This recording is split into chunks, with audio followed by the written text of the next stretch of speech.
Hey folks, it's Lindsay Hudson with SPS back in the building over at North Farmington for the holiday extravaganza. We got some great games going on, but I had to take a moment and do this for the coach. I got my man Elijah Rozier, my guy from way back, WMU fame, good brother. We had a great sit down about a year ago over at Sharp Blade. Shout out to J Ham. Shout out to J Ham. Got to give him. Got to shout out my plug. And he's another WMU guy too. Another WMU guy.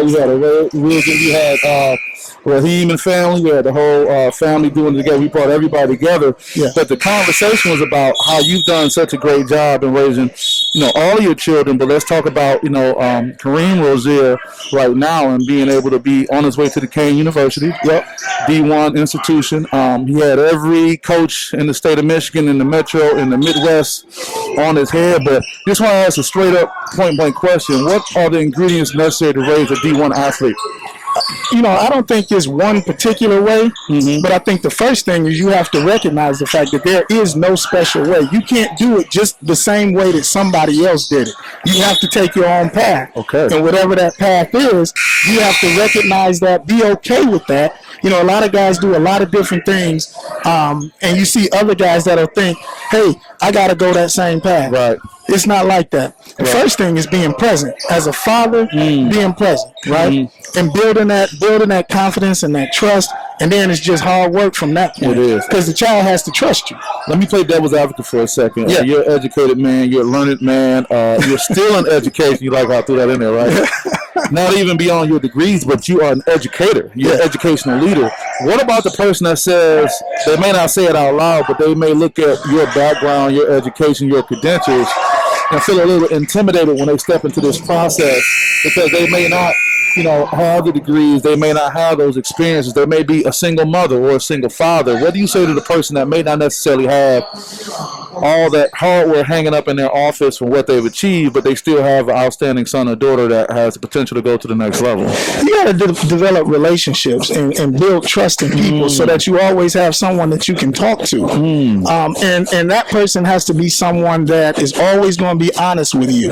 Even when it's hard to take, you have to be honest. It doesn't take a rocket scientist to raise children. It's just that you have to be present and you have to put forth the work and you have to do the things that you speak about. So it doesn't. You don't have to have degrees. You don't have to have. It's just all about entrenching yourself in this whole culture and figuring out the path that you want to take or the path that's best for your child. Wow, that's really powerful. I remember one of my partners posted something a long time ago. He said, a lot of y'all guys out here balling, but your kid's not in your budget. So financially, physically, just being there and being present. We could talk about it's definitely a commitment, right? From funding to time, to being in the gym, to just it's a commitment. Sure. And so you gotta have they gotta be in the budget. Right. And that's what I was getting at, because we can talk about the highs when Kareem sat right here in this chair. He's getting ready to play in the next game.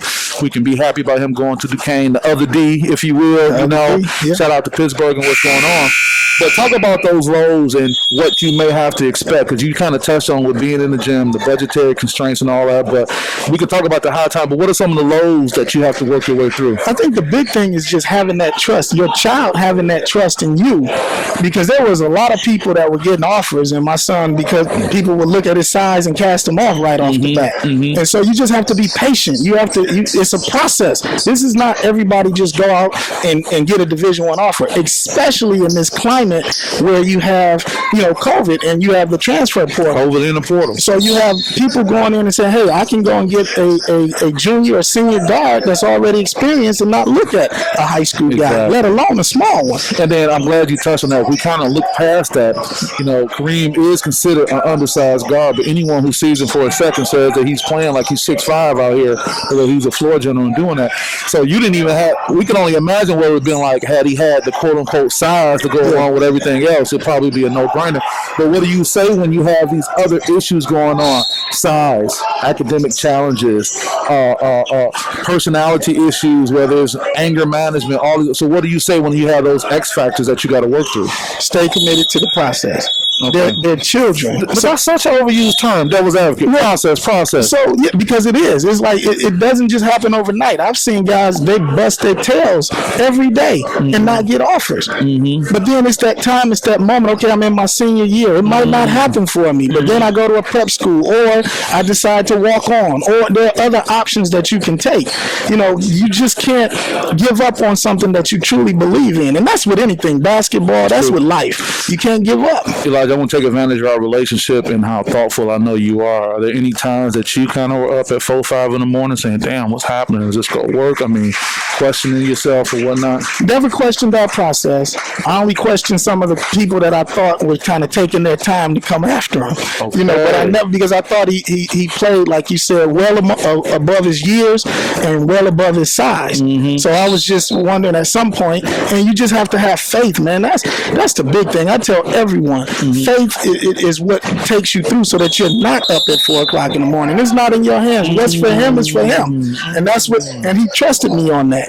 What's for you is what's for you. Be happy for everybody that's gotten offers. Be happy for all these guys that's doing well, because they all came up together playing. Be happy for all of them. Your time will come. Man, boy, that stirs my soul. Okay, so this will be a full interview, so this is not going to be a clip. Okay. And I have to say this because I'm asking the question as a journalist right now, so all you're doing is answer the question. And this is not pointing to any particular schools, but you talk about being a little, you know, having some misunderstanding and not really finding out why people are responding the way they are. Now, at this point, what can you say about the college coach recruiting process and how he may be up one day and down another? And this is not pointing to any particular school, but you're talking about this process. Talk about that a little bit. But that's the process, you know, because they're offering a lot of kids. And so they're not just offering your son? They're not just offering them. Reem not the only one on the board? Not at all. Not at all. So when they see that they didn't get one, then they coming at you. And then when they see that they got a chance to get somebody else, they might have you on hold. I might take that personal. Come on, man. You can't take it personal. Can't take it personal. But you was in the deal with me. You was telling me, you know, you put your hand around me, you look at me in the eye, you made me feel like I'm the only person in the world. That's right. They salesmen. That's what they're supposed to do. Because if they're not getting the kid that they really, really looking at, they want to still make sure that they have a relationship with you to come back. Because it's not a knock on your kid. It's just that they may not be ranked on their board as high. And that process is, I mean, if you don't understand it, if you're not taking advantage of really kind of learning about it, you can get frustrated. Let me use this analogy. When you quick on your feet, you can handle this. If it was me asking somebody to the prom and they put me off like these college coaches do, how am I supposed to deal with that? You're going to move on to the next. Move on to the next. Moving on to the next. I ain't got time. What if she say, wait a minute, let me get back to you, then she try to come back around? Nah, I mean, it just depends on where you are. See, it's never a bad situation. It's just the best time. And if the timing is not right, then the timing is not right. So you take advantage of the timing. I've heard that term. Yeah, I think that we can have our own podcast, just for this topic and several others to go. I just want to tell you how much I appreciate our personal friendship. I can't get past that. But what you do to be a great representation, this is no patronizing, but we can look to you as an example. A present father, a very educated, not just necessarily with the degrees, but just about what's going on. You hip to what's going on, but you still walk the walk, and you're doing a great job. Before I let you get out of here and we get ready for this next game, as it gets to wind out, anybody you want to give a special shout out to, anything like that? Just a shout out to family, man. I think family is all, and I'm talking about people that have been there since day one. Family, friends, everybody. I am a principal at Marcus Garvey African Centered Academy, so I'm always plugging Marcus Garvey. That's right. And my Marcus Garvey staff, I love my whole staff. I couldn't be at a better place. And if you want your child to be at a place where they love you and they're teaching you about your culture, then bring them over to 2301 Van Dyke. That's right. And let us work with your child. And the information's on the screen right now. They can see it right now. So that's absolutely. And again, we are in a place where we all want our kids to go Division I or to go whatever division. It's really about free college so that you can extend your opportunity to become whatever it is that you're interested in becoming, Lance. If the basketball thing dropped, what are you, who are you, and where are you going? That's right. That's right. But we're going to be hitting the road to Pittsburgh, huh? We going to definitely hit the road. We coming. We going to definitely hit the road to Pittsburgh. Hey, great man, great father, great leader, all of the above. This is Lindsey Hudson with SPS with Elijah Rozier right here. We're going to see you guys next time. Take care. Peace. Peace.